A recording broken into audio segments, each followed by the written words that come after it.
আসসালামু আলাইকুম রহমতুল্লাহি ওয়া সম্মানিত দর্শক, ক্ষমতাধর রাজনীতিবিদ, রাজা, মহারাজা, সম্রাট, তাদের পশুপ্রীতি এটি নিয়ে রীতিমতো মহাকাব্য রয়েছে।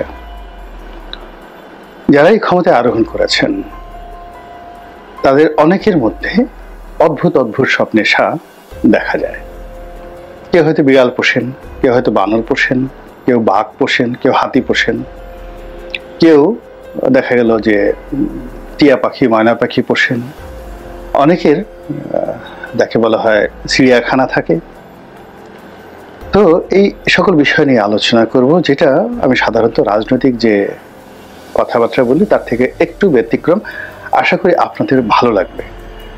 ভালো লাগবে এই কারণে যে আমাদের রাজনীতিবিদ, আমাদের দেশে যারা রাজনীতিবিদ, তাদের মধ্যে যাদের পশু প্রীতি রয়েছে, পাখি প্রীতি রয়েছে, এই পশু প্রীতি এবং পাখি প্রীতির মনস্তাত্ত্বিক বিষয়গুলো কি, এর ফলে সেই ক্ষমতাধর ব্যক্তি, রাজনীতিবিদ, তাদের দ্বারা জনগণের কি উপকার হয়, কি ক্ষতি হয়, তাদের এই পশু প্রেমের অতীত ইতিহাস, এই সমস্ত বিষয়াদি নিয়ে মূলত আলোচনা করব। প্রথমে বলে নেই যে সাবেক প্রধানমন্ত্রী শেখ হাসিনা তিনি বিড়াল পোষতেন। তো আমি এটা নিয়ে একটা লেখা লিখেছিলাম, এটিকে বাংলাদেশ প্রতিদিনে অথবা নয়াদিগন্তে, আমার ঠিক মনে নেই, তবে এটা লিখেছিলাম শেখ হাসিনার জামানাতে, এবং আমি যখন এমপি তখন। একটি রাজকীয় বিড়ালের আত্মকাহিনী। আবার আরেকটা লেখা লিখেছিলাম, ওটাও সম্ভবত বাংলাদেশ প্রতিদিনে, সেটা হলো একটি রাজকীয় বানরের আত্মকাহিনী।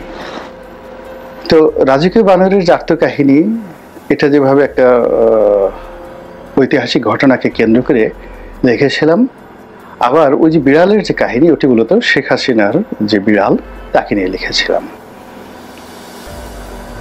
এই যে শেখ হাসিনার বিড়াল প্রীতি বা বানরটিকে নিয়ে যে লিখেছিলাম, সেটা হলো কারবালা যুদ্ধের জনক এবং ইমাম হাসান এবং ইমাম হুসেন রাদিয়াল্লাহু তাআলা আনহু এর হত্যাকাণ্ডের যিনি বরপুত্র, সেটা হলো ইয়াজিদ ইবনে মাবিয়া, উমাইয়ার শাসক।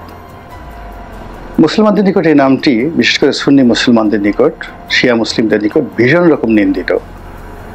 তারা বিশেষ করে কারবালার যুদ্ধের নির্মমতার জন্য পুরোটাই ইয়াজিদকে দায়ী করেন, এবং ইয়াজিদের চরিত্র নিয়ে মুসলমানরা হাত দিয়ে এখনো পর্যন্ত এরকম ভালো কিছু লেখেননি। যদিও এখন কিছু কিছু সম্প্রদায় এসছে যারা ইয়াজিদকে খুব বড় করে তুলে ধরার চেষ্টা করছেন, অনেকে বলার চেষ্টা করছেন যোগ্য, সুশাসক, তারপরে তার পিতার সম্পর্কে তিনি আশায় মুবাশশারা ছিলেন, এরকম আরো অনেক কিছু, আমির মাবিয়া সম্পর্কে অনেক অনেক সুন্দর কথা বলার চেষ্টা করছেন। তো এনিওয়ে, আমি সে ধরনের ইসলামিক বিতর্কে না গিয়ে যেটা আমি ইতিহাস থেকে জেনেছি এবং পড়েছি, সেটি হলো এই ভদ্রলোক অর্থাৎ ইয়াজিদ ইবনে মুআবিয়া, তিনি বিরল এবং অভিশপ্ত একটা অজানা রোগে আক্রান্ত হয়ে তার প্রাণ গিয়েছিল, এটা সত্য কথা। এবং তিনি যে সময়টিতে শাসন ক্ষমতাতে ছিলেন, তখন আরবের যে রাজনৈতিক অবস্থা, সবচেয়ে খারাপ অবস্থা। তার বাবার মৃত্যুর পরে এটা সীমাহীন অরাজকতার মধ্যে তিনি শাসন ক্ষমতা পরিচালনা করছিলেন। তো সেই অবস্থায় সিংহাসনে বসাটাই আসলে একটা বিরাট যোগ্যতার বিষয়। এনিওয়ে, প্রায় 3.5 বছর তিনি ক্ষমতায় ছিলেন। এর মধ্যে বহু কুকর্ম তার জামানাতে ঘটেছে। তার ব্যক্তিগত জীবন, তার যৌনতা, তার বানর প্রীতি, নানা রকম কাহিনী আছে। তো সেই নোংরা বিষয়গুলো আমি আসলে তুলতে চাই না, শুধুমাত্র বানরের যে কথাগুলো বলার চেষ্টা করেছিলাম, সেই একটি রাজকীয় বানর বলছে, সেটা হলো তিনি যে বানরটিকে পোষতেন, সেটিকে তিনি সিংহাসনের পাশে বসিয়ে রাখতেন। তার সভাসদ এবং যারা দরবারের হর্তাকর্তা, আমিররা, তারা তাকে কুর্নিশ করত এবং অ্যাট দ্য সেম টাইম সেই বানরকেও কুর্নিশ করত, এবং আরো অনেকেই অতিমাত্রায় তাকে খুশি করার জন্য সেই বানরের হাত ধরে চুম্বন করত, এবং বানর আবার তাদেরকে আদর করে দিতেন, এবং বানর যদি কোনো সভাসদের মাথায় হাত বুলিয়ে দিতেন তাহলে সেই লোকটি নিজেকে সৌভাগ্যবান মনে করতেন।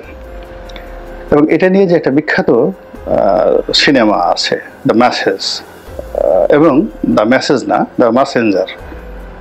মেসেঞ্জার সিনেমাতে ইয়াজিদকে সরাসরিভাবে দেখানো হয়নি, কিন্তু ইরাক এবং পূর্বাঞ্চলীয় যে তার যে শাসককর্তা, কারবালার যে শাসনকর্তা, তাকে দেখানো হয়েছে, এবং তিনিও ইয়াজিদের অনুকরণে বানর লালন পালন করতেন।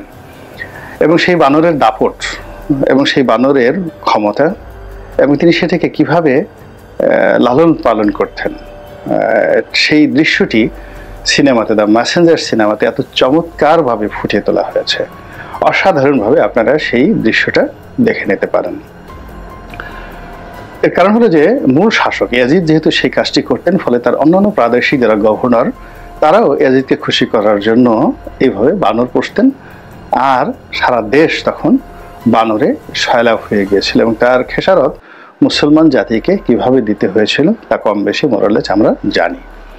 এখন শেখ হাসিনার বিড়াল সম্পর্কে আসি। শেখ হাসিনার বিড়ালটি দোতলায় থাকতো, বা আমি এখন আপনি করে বলি, বিড়ালটি দোতলায় থাকতেন। অনেক বড় বড় নেতা, বিশেষ করে মহিলা নেত্রী যারা ছিলেন, তারা বিড়ালটির দৃষ্টি আকর্ষণ করার চেষ্টা করত, ওটিকে কোলে নিত, আদর করত, এবং বিড়ালের মনোরঞ্জনের জন্য তাদের যে চেষ্টা এবং তদবির, এটি যারা ওই দৃশ্য দেখেছেন এবং যারা সেই চেষ্টা করেছেন তারাই কেবলমাত্র সেটা বলতে পারবেন। এই গেল এক।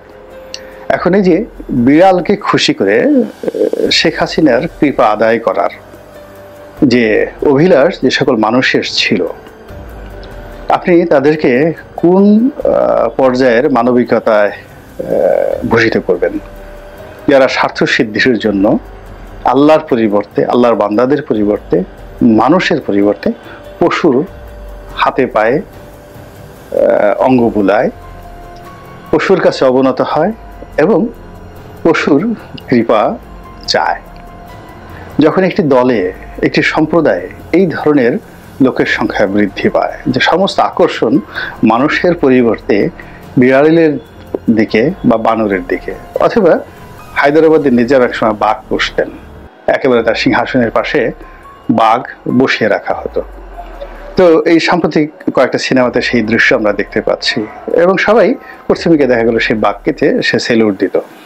তো এরকম একটা অবস্থা, এই অবস্থা যখন সমাজে তৈরি হয়ে যায়, যে রাষ্ট্রে, যে সমাজে, যে বা দলে, সেখানে মানুষের যে প্রাধান্য সেটা কমে যায়, পশুর প্রাধান্য বেড়ে যায়, আর পশুর সংস্পর্শে মানুষ যত বেশি থাকে তত বেশি তার ভিতরে পাশবিকতা বেড়ে যায়, মানবিকতা কমে যায়, সেটা যে কোনো পশু হোক না কেন। তারপর দুর্বল পশু যেগুলো, গৃহপালিত পশু যেগুলো, সেইগুলোকে বশে রাখার জন্য কতগুলো নিয়ম কারণ আছে। যেমন ধরেন বিড়াল, সেটা মেয়ে বিড়াল হোক বা ছেলে বিড়াল হোক, একে যদি আপনার বশীভূত করতে হয়, একে ইনজেকশন দিয়ে, পুরুষ হলে তার পৌরুষত্ব নষ্ট করে দিতে হবে, তাকে অনেকটা খাসি বানিয়ে ফেলতে হবে, হিজড়া বানিয়ে ফেলতে হবে। আর নারী বিড়াল যদি হয়, তার গর্ভধারণের ক্ষমতা, তার জরায়ু নষ্ট করে ফেলতে হবে ইনজেকশন দিয়ে। আদারওয়াইজ এই দুটো বিড়াল, অর্থাৎ মেয়ে বিড়াল হোক ছেলে বিড়াল হোক, এদের বয়স 2.5 মাস থেকে 3 মাস হওয়ার সঙ্গে সঙ্গেই তারা এমনভাবে মিউ মিউ করবে, ঘরের মধ্যে যন্ত্রণা করবে, অবাধ্য হয়ে পড়বে। মেয়ে বিড়ালও অবাধ্য হয়ে পড়বে, ছেলে বিড়ালও অবাধ্য হয়ে পড়বে। তাহলে এই বিড়ালের যারা অধিকর্তা, তাদের প্রথম নিষ্ঠুরতা হলো এই বিড়ালকে বসে রাখার জন্য সে মেয়ে বিড়ালকে বন্ধা বানিয়ে দিচ্ছে আর ছেলে বিড়ালকে খাসি বানিয়ে দিয়েছে। এই যে তার মন মানসিকতা, সেই মন মানসিকতার কারণে সে যাদেরকে পছন্দ করবে, তার সেই রুচি অভিরুচির মধ্যে যদি কোনো ছেলে হয়, সেই ছেলের পৌরুষ থাকা চলবে না, তাকে হিজড়া হতে হবে, তাকে খাসি হতে হবে, তাকে ছাগল হতে হবে, তাকে কোনো অবস্থাতেই ষাঁড় হওয়া চলবে না। তাকে দামড়া হতে পারে, মানে বড় জোর দামড়া। মানে আপনার তো গ্রামে যেগুলোকে গরুকে হাল চাষে ব্যবহার করা হয়, সেখানেও যে সকল মানে ষাঁড়ের বিচি কেটে দেওয়া হয় সেগুলোকে আমরা দামড়া বলতাম, বলদ বলতাম, বলদ বলদ বা দামড়া। আর যেগুলো ধরেন সেই যাদের বিচি থাকতো ষাঁড়, সেই যাদের সন্তান উৎপাদনের ক্ষমতা থাকতো তাদেরকে আমরা ষাঁড় বলতাম। ছাগলের ক্ষেত্রে তাদেরকে ছাগল না বলে পাঠা বলতাম। তো এইরকম যাদের সেই পুরুষ দলের মধ্যে, রাষ্ট্রের মধ্যে, সেনাবাহিনী বলেন, পুলিশ বাহিনী বলেন, যেখানে বলেন না কেন, সেখানে যাদের পুরুষদের মধ্যে ন্যূনতম পৌরুষ থাকে, ততক্ষণ পর্যন্ত এই বিড়াল প্রেমী, ছাগল প্রেমী, বানর প্রেমী যারা লোকজন রয়েছে, তারা তাদেরকে রেহাই দেয় না, তাদেরকে খাসি বানানোর জন্য চেষ্টা করতে থাকে। আর মেয়ে হলে মেয়েদেরকে বন্ধাত্ম, মানে তাদের কোনো যৌন আকাঙ্ক্ষা থাকা চলবে না। আর কোনো নারীর যদি কোনো যৌন আকাঙ্ক্ষা না থাকে, সন্তান ধারণ করার ক্ষমতা না থাকে, কিংবা সে যদি হিজড়া প্রকৃতির হয়, তাহলে রাজনীতিতে আপনি বড় জোর সুলতান সুলেমানের যে সিনেমাটা দেখেছেন বা নাটক দেখেছেন, সিরিয়াল দেখেছেন, সেখানে অসাধারণ একটা চরিত্র ছিল সুম্বুল আগা, প্রাসাদের সুম্বুল আগা। অর্থাৎ আপনি সেখানে প্রধানমন্ত্রী ইব্রাহিম পাশাকে যে আপনি একভাবে খাসি বানিয়ে সুম্বুল আগাতে পরিণত করতে পারেন। তো পশুপ্রেমী যারা, তারা প্রথমত এরকম তার দলের, তার পরিবারের, তার রাষ্ট্রের, তার সংগঠনের সবাইকে এইভাবে মানবরূপী পশু বানিয়ে ফেলে। তারপরে ষাঁড়রূপী তাকে দামড়া বানিয়ে ফেলে, আর বিড়াল রূপী নপুংসক বানিয়ে ফেলে। এই হলো প্রথম লক্ষণ। দ্বিতীয় লক্ষণ হলো যে তারা সবসময় স্বজাতি বিদ্বেষী হয়। এবং প্রকৃতিতে দেখবেন যে স্বজাতি বিদেশি প্রাণীর মধ্যে সবচেয়ে নির্মম এবং নিঃশংস একটি প্রাণী রয়েছে। সাধারণত প্রাণীদের নাম নিতে হয় না, আপনারা সবাই জানেন যে এরা খুবই ঘৃণিত, নিন্দিত একটি প্রাণী। এবং এদের এই নিন্দনীয় যে বিষয়াদি রয়েছে, তার এক নম্বর কারণ হলো ওরা নিজেদের জাতিকে তারা পছন্দ করে না। এমনকি যার সঙ্গে কিছুদিন আগে সঙ্গম করলো, সঙ্গম শেষ অমনি তাকে একটা কামড় বসিয়ে দিল, এবং তারা কোনো দায়িত্ব নিতে চায় না। সারাক্ষণ শুধু তারা বিশ্রী ভাষায় চিৎকার করতে থাকে। তো এই যে পশুপ্রেমের এই প্রথম বৈশিষ্ট্য হলো যে যাদের মধ্যে পশুপ্রেম, তারা স্বজাতি বিদ্বেষী হয়ে থাকে। অর্থাৎ তারা কোনো রাজনীতিবিদদেরকে দেখতে পারে না, তাদের মতো দ্বিতীয় কোনো ব্যক্তি বেড়ে উঠুক তারা চায় না। তারা কোনো অবস্থাতেই তাদের পাশে একটা বিড়ালকে তারা বসিয়ে যত স্বাচ্ছন্দ্য অনুভব করে, বানরকে বসিয়ে স্বাচ্ছন্দ্য অনুভব করে, এবং বাঘ বসিয়ে স্বাচ্ছন্দ্য অনুভব করে, সেইভাবে কোনো যাকে বলা হয় রাজা মানসিংহ, তারপরে রাজা টোডরমল, এরপরে আবুল ফজল, এরকম বিখ্যাত মানুষদেরকে, তানসেন, এদেরকে বসিয়ে তারা কখনোই নিজেদেরকে নিরাপদ মনে করে না, কখনো মনে করে না। তো এই যে পশুপ্রেম, রাজনীতির যে পশুপ্রেম, এই দুটো বিষয় নিয়ে কেন আলাপ করেছি, কি জন্য আলাপ করেছি, এটা আওয়ামী লীগের লোকজন এখন হাড়ে হাড়ে টের পাচ্ছেন। শেখ হাসিনার ওই যে পশুপ্রেমের পাশাপাশি আরেকটি অভ্যাস ছিল, সেটি হলো তিনি ওই যেটাকে বড় বড় যে বটবৃক্ষকে ছোট করে যে কাটছাট করে রাখে, এই মুহূর্তে আমার নাম মনে আসছে না, যেটাকে টবে করে, এটাও তিনি করতেন। সেটাকে যেন কি বলে আমি জানি, বাট এই মুহূর্তে আমার নাম মনে আসছে না। তো এই কালচার যারা রয়েছে, অর্থাৎ বড় একটা কোনো কিছুকে ছোট করার মনোবৃত্তি, সেই মনোবৃত্তির কারণে এদের অবস্থা যা হয়, ওই সবসময়